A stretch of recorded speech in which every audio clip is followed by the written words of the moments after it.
The anime YouTube landscape has changed a considerable amount in the time that it's been around, and a lot of that, of course, can be attributed to just how much more available anime is now versus where it was, say, like 15 years ago or so. And it got to this point, though, because of how much people love the medium and wanted to express their love for it. One of the most prominent members in the anime community that has evolved so much is the lead of the project that we're talking about here today. Gigguk, aka Garn, aka the Anime Zone, has been around anime YouTube for basically as long as YouTube itself has been around. It's not unfair to say that he represents what is basically the top of the food chain for anime-based content creators, and he has undoubtedly inspired a large number of other creators, myself included. You can tell he truly loves anime just by the honest fact that he's still doing this. I've watched anime content on YouTube for a while, and having taken on the creation aspect for a little bit now myself, I know the ultimate truth.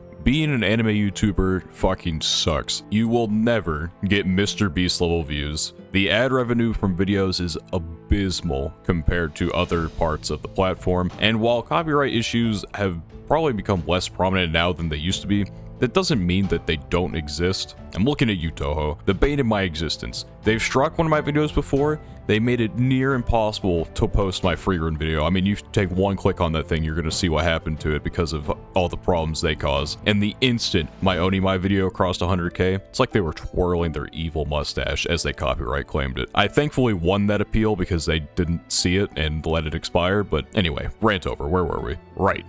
Anime YouTube sucks. And yet, here's Garnt with what is probably the greatest achievement yet for Western anime content creation. No matter what your opinion is of him or the project itself, this has an honest chance to open a lot of doors for future possibilities, even if it only cracks a door open a little bit. And now, speaking of opinions on the project, I want to shift focus and talk about my thoughts on the anime itself. Going into this, I had no clue what my end thoughts might be in any capacity. I'm not typically very into short stories unless they really grab my attention with something like the art style. Shout out to the Goat Lampman, by the way, the greatest short animation of all time. So basically, without anything to go off besides I don't really like short stories and Kevin Penkin was doing the music, the single pro and con for me canceled each other out, and I was left with nothing but what was in front of me. I watched it, and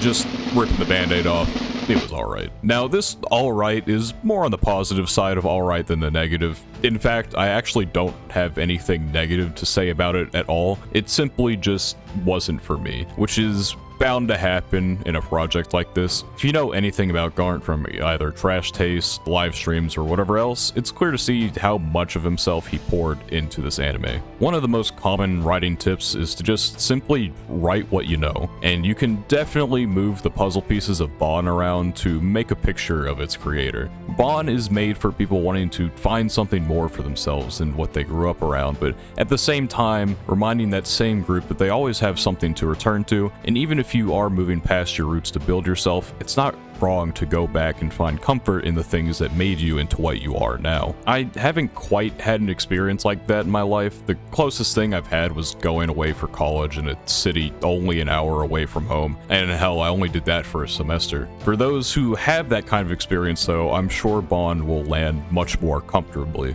Whenever this anime got announced, I'm sure that there were people thinking to themselves at the time, of course he would make it an isekai. However, I think it was actually a good writing decision to make it one. This is a project with one language being spoken on the audio track, and so rather than having a protagonist just go to another country to start a new life, it's easier to show a distinct change in environment by just having a completely different world entirely. I think such a drastic change in scenery really helps to make the situation and the characters feel a bit more real, especially for people like me who don't really have that personal tie-in. Couldn't help but feel Daiichi and Rin were a bit of a two-sided insert for Garnt. He's someone who has made a life for himself by expanding his world, finding love in a different country, and moving to Japan eventually. Daiichi followed a slightly different path with wanting to expand his world by moving to a different dimension, and then he ended up raising an orphaned Rin, but you know, it's basically the same path if you really think about it. Rin, on the other hand, kind of feels like a call to maybe his past self instead of the present. She's honestly a pretty interesting character, especially once you find out that the wing color changes based on her emotions. Even when things were difficult for her as she adjusted to a new life, she kept a really positive attitude and continued moving forward, and it was not a facade whatsoever. Only when she is reminded of her traumatic past does she really start thinking about home, and the weight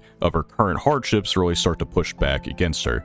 And I mean, fair enough, to be honest. I mean, her entire family got totally wiped out by whatever the hell was going on in that ritual. Gonna need a Thai mythology expert to explain that one. Anyway, I'm sure through all the different places he's lived, missing family is the main constant. Perhaps the goal here was to inspire others in the same situation that he was in and that he's in now. It's good to stop and check in on the people that you love, because you never know when they'll be gone, and it can make you feel a bit better as well. I guess now for some thoughts on the more technical aspects of the short. Obviously, as expected, Kevin Penkin put together a really solid OST. The music matched the moods of the scenes well, which is such an important thing to not mess up, especially when your sample size of the entire project is not particularly large and is more condensed. Animation-wise, it turned out perfectly fine. Never had anything crazy, but it got the job done, and there was never anything that I noticed that was out of place, and the creature animations in Euthanasia were honestly probably the highlight for me.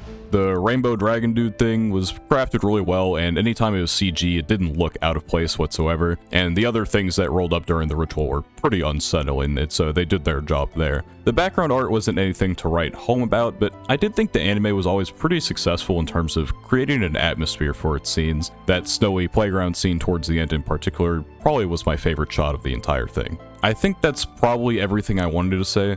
As the film states itself, if you want to support the project, visit baananime.com. Honestly, the merch does look pretty cool, perhaps a bit out of the price range that I'm willing to go for, but some of you may be fine with it. This was honestly a pretty exciting watch, even if it didn't quite resonate with me. Just seeing the fruits of someone's honest labor makes me curious about what we could get one day in the future, especially if this is considered a success by those involved. So thank you, Garnt, for putting your heart and soul into this project, and thank you to everyone who has made it this far for watching. I told you I wouldn't be gone for another 11 months. One last thank you, and I hope to see you in another video.